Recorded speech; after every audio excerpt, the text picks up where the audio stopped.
Tutong. Bismillahirrahmanirrahim. Assalamualaikum warahmatullahi wabarakatuh. Selamat pagi dan salam sejahtera. Alhamdulillah, audio kita dapat bersua kembali lintas langsung rampai pagi dari daerah Tutong. Ya. Seperti biasa, ada maklumat mengenai dengan kegiatan-kegiatan yang akan diadakan di daerah ini akan dikongsikan dan juga bahan package program ya juga akan dimuatkan pada hari ini.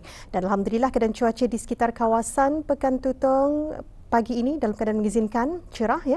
Mudah-mudahan apapun yang kita dirancang Allah permudahkan. Dan kalau kemarin sahaja, alhamdulillah beberapa kegiatan yang diadakan di daerah Tutong berjalan dengan lancar dengan cuaca yang begitu baik ya. Antaranya kemarin telah pun diadakan pertandingan tarik kalat, car futsal, Tutong bus dan banyak lagi. Jadi untuk berikutnya juga akan kita kongsikan antara aktiviti yang diadakan ya melibatkan penduduk di daerah Tutong ini.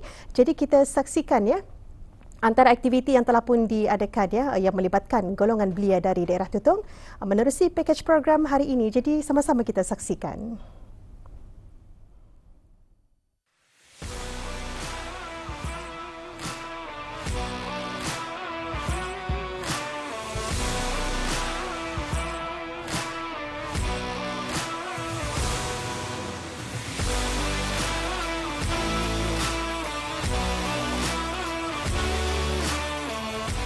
Ketinggian bukan untuk ditakuti, tetapi untuk mengajar kita bahawa setiap halangan boleh diatasi dengan ilmu, persediaan dan keberanian. Pentingnya jati diri yang kukuh pada setiap individu, lebih-lebih lagi dalam golongan belia yang mampu mewujudkan keyakinan, keberanian, disiplin, mengenali potensi dan kekuatan diri. Beberapa program giat diadakan khusus untuk penyertaan golongan belia dari pelbagai aspek pembangunan golongan belia yang membentuk mereka menjadi individu yang seimbang dan berkualiti. Pendidikan dan kemahiran, kepimpinan, keusahawanan, kesukarelawanan dan banyak lagi. Baru-baru ini Jabatan Belia dan Sukan Cawangan Daerah Tutong mengadakan program Dimensi Belia, pengukuhan jati diri dengan penyertaan kira-kira 20 orang belia. Para peserta mengikuti aktiviti team building untuk mengukuhkan hubungan, kerjasama, komunikasi dan kepercayaan antara ahli setiap kumpulan selain mengasah kemahiran kepimpinan dan penyelesaian masalah dan mewujudkan suasana kerja sepasukan yang harmoni.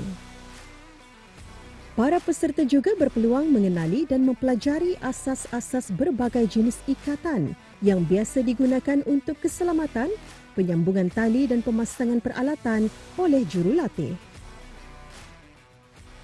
Program Dimensi Belia, pengukuhan jati diri, upselling dan reclaiming ini adalah merupakan salah satu langkah jabatan dalam membangunkan masyarakat Brunei terutama para belia ke arah kecemerlangan. Ianya merupakan salah satu langkah positif agar para belia dapat bergiat aktif dalam kegiatan yang boleh membangunkan jati diri mereka. Salah satu tujuan program ini diadakan adalah untuk melahirkan belia yang mampu berdikari, berpengalaman dan berdaya saing. Dalam melalui aktiviti ini, di samping juga memberi pendedahan kepada belia itu sendiri dengan membuat aktiviti yang positif di masa luang mereka. Program ini mendapat sambutan yang hangat terutama dari belia daerah Tutong. Begitu juga dengan belia-belia dari daerah lain lah.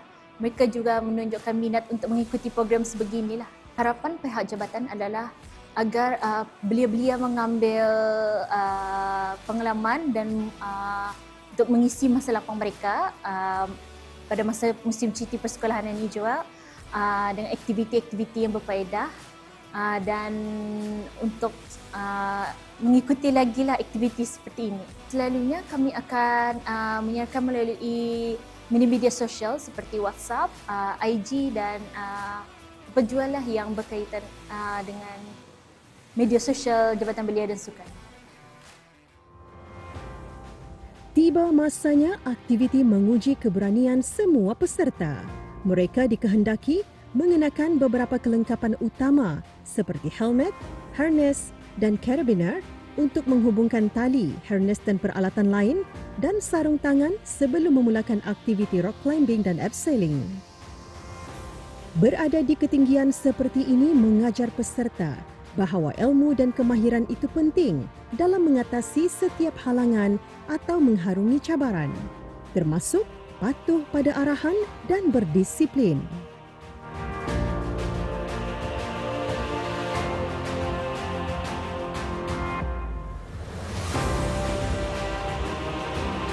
Okey, alhamdulillah apa yang kami pelajari di antaranya adalah keselamatan, disiplin, bahkan kami juga ada belajar dalam beberapa cara mengikat tali dan sebagainya. So far alhamdulillah apa yang saya hadapi mungkin rasa takut itu mungkin adalah memang ada sebenarnya, dan khabar-khabar itu pun ada, tapi ia tetap itulah cara kami supaya untuk meyakinkan diri kami dan supaya kami beranikan diri kami sendiri dalam menghadapi apa-apa cabaran. Bukan saja cabaran adalah mendaki ni, tapi bahkan cabaran hidup-hidup yang berliku-liku. Harapan saya kalau dapat bukan saja dalam satu aktiviti saja, bahkan kalau bolehlah digabungkan lagi dengan cabaran-cabaran macam seperti berkayak dan sebagainya. Cabarannya ialah diri sendiri, pasal diri sendiri yang berasa takut, and terima kasih saja sokongan mentor dan rakan untuk membagi motivasi untuk melaksanakan program seperti abseiling dari ketinggian yang sangat tinggi, and then dari atas ke bawah. Dari atas satu sudah macam ada berasa menggagal, takut sudah. So terima kasihlah pada rakan dan mentor yang mempush untuk itu. So far sampai ke bawah, yes, fun. Yang dapat dipelajari dari program ini, yes, kami boleh belajar disiplin, teamwork, disiplin untuk diri sendiri dan disiplin dari segi keselamatan, because ini aktivitinya adalah salah satu sukan ekstrim, so tani mesti kuatkan disiplin, terutamanya keselamatan. Setentunya aktiviti yang mereka ikuti ini akan menjadi pengalaman menarik dan berharga kerana dapat merasakan suasana mencabar ketika berusaha mengatasi rasa takut dan menguji kekuatan mental dan fizikal agar tidak putus asa.